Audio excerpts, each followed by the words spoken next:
Olá, amigos! Iniciamos hoje os estudos sobre o realismo no Ceará, que se estenderão por 3 videoaulas.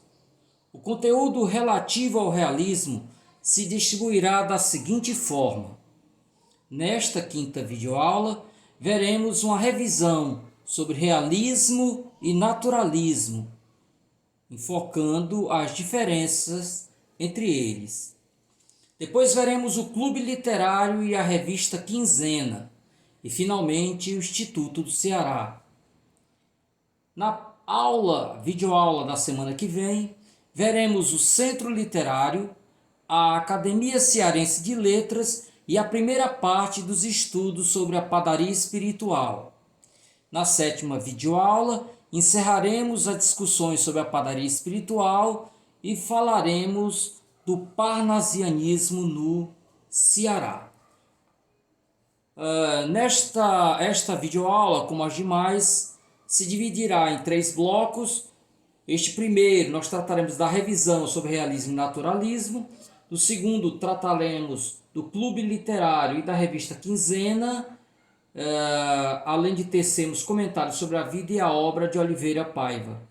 No terceiro e último bloco, discorreremos sobre a obra de Rodolfo Teófilo e Francisca Clotilde, encerrando-os com discussões sobre o Instituto Ceará, com foco na obra de Barão de Estudante.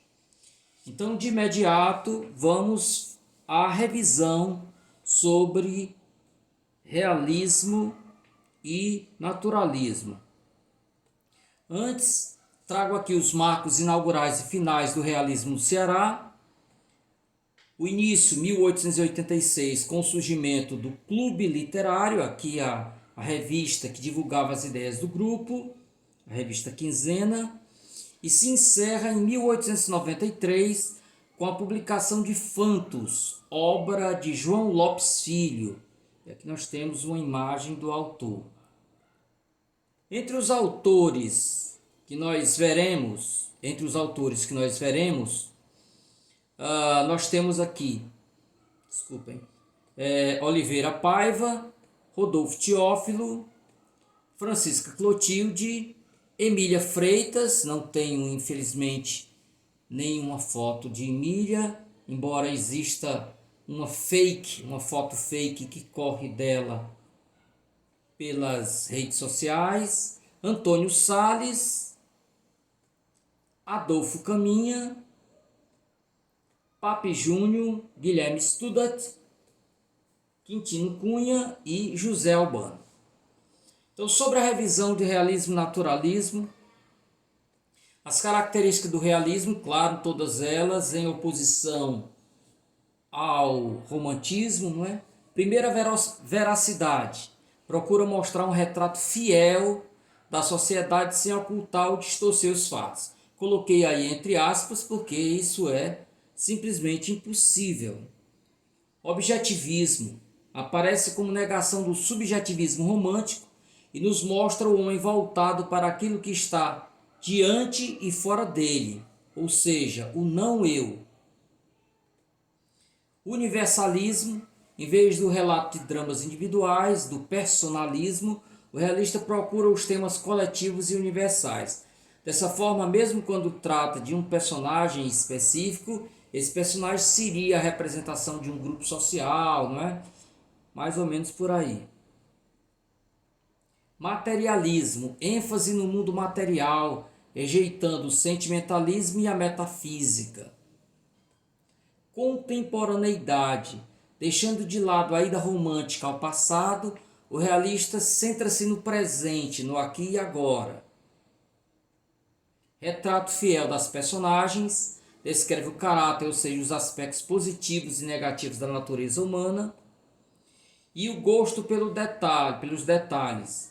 Então, daí a lentidão na narrativa e fixação em minúcias significativas da paisagem, do ambiente e das personagens. O que se quer dizer com isso é que, quando o autor está tratando de um determinado objeto, aquele objeto tem uma importância para o entendimento, para a compreensão do personagem, do contexto em que a história se passa, mais ou menos por aí. E finalmente, linguagem próxima à realidade, né? Então a linguagem, em vez do rebuscamento, não é? O escritor realista buscou uma linguagem simples, natural, clara e equilibrada, porque o foco é mais no conteúdo do que propriamente na forma. A dessacralização do amor. Então a mulher é mostrada como um mero objeto de prazer. Nas relações amorosas há uma ênfase nos casos de adultério. Então uma anedota que se costuma tecer é a seguinte, que a obra romântica termina com o casamento, né? Viveram felizes para sempre. Enquanto é realista, inicia-se com o adultério ou com o divórcio. Denúncia das injustiças sociais. Mostra para todos a realidade dos fatos, descrevendo as situações em que há opressão dos menos favorecidos economicamente. Cientificismo. O realista procurava uma explicação lógica para a atitude das personagens, né? Considerando a soma de fatores que justificassem suas ações. É a busca das relações de causa e efeito. Por isso o escritor se demora em nos apresentar um mapa, não é? da formação daquela personagem, o local onde ela vive, com todas aquelas ideias da influência do meio, não é? Sobre a personagem. Nós veremos mais à frente. Determinismo. Na literatura naturalista, né, que é um dos braços aí do realismo, dava-se ênfase ao instinto, ao meio ambiente e à hereditariedade como forças determinantes do comportamento dos indivíduos, né? Então observe, por exemplo, a pombinha lá do Cortiço, né, de Aloysio Azevedo, né?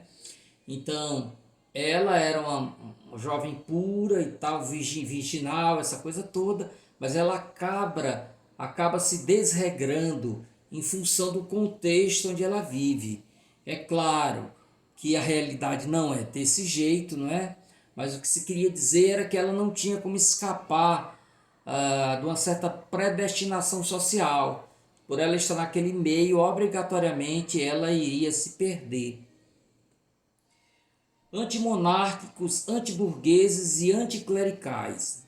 Então, a rejeição às autoridades políticas e eclesiásticas, em que os realistas viam a causa das desigualdades e das opressões sociais. Inclinação para o caricatural e para o grotesco. Então, o desejo de negar o idealismo romântico levou, por vezes, para o outro extremo. A personagem surge deformada, né? Com uma ênfase nos seus defeitos. Então, é também uma forma de se afastar da realidade, né? Se o idealismo romântico levava à construção de uma personagem, né, inexistente, assim também essa ênfase nos defeitos acaba levando a uma caricatura de um personagem, trazendo um retrato infiel, né, dele.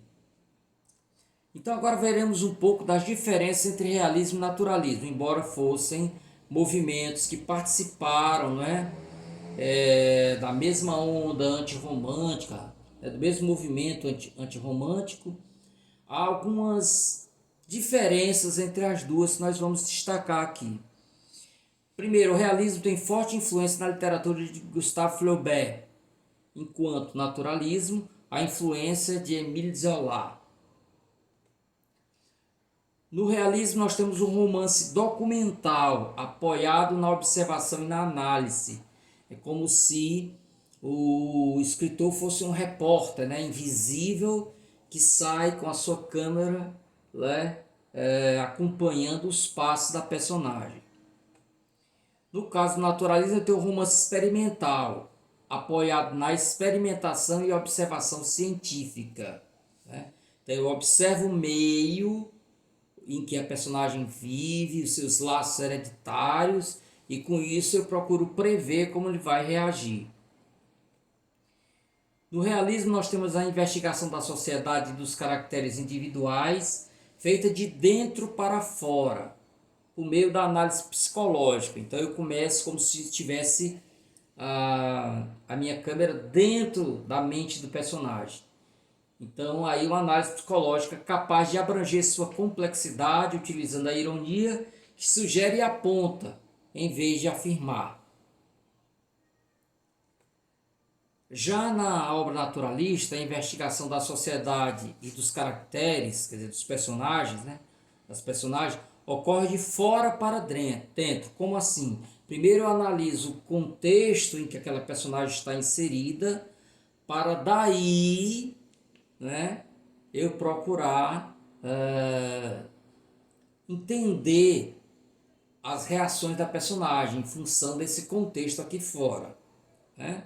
Então eles são vistos como joguetes, pacientes dos fatores biológicos, históricos e sociais que determinam suas ações, pensamentos e sentimentos. Quer dizer, eu não tenho como escapar do meio em que eu estou, né?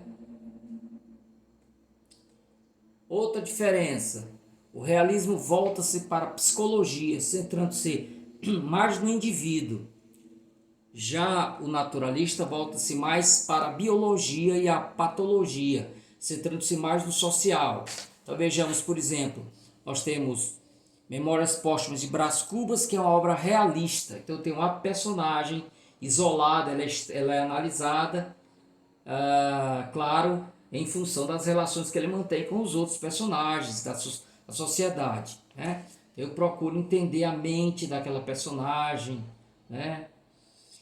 Já no naturalismo eu tenho, por exemplo, o Cortiço. O Cortiço é uma obra...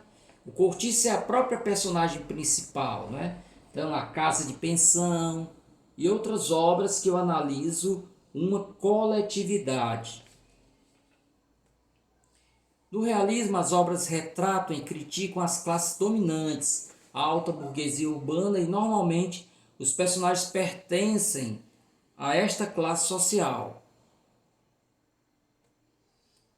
Já no naturalismo, as obras retratam as camadas inferiores, o proletariado, os marginalizados, e normalmente os personagens são oriundos dessas classes sociais mais baixas, né? De novo, a lembrança do Cortiço com os personagens, as lavadeiras, os seus maridos, né?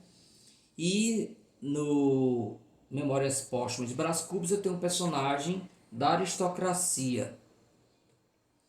O tratamento imparcial e objetivo dos temas garante ao leitor um espaço de interpretação, de elaboração de suas próprias conclusões a respeito das obras.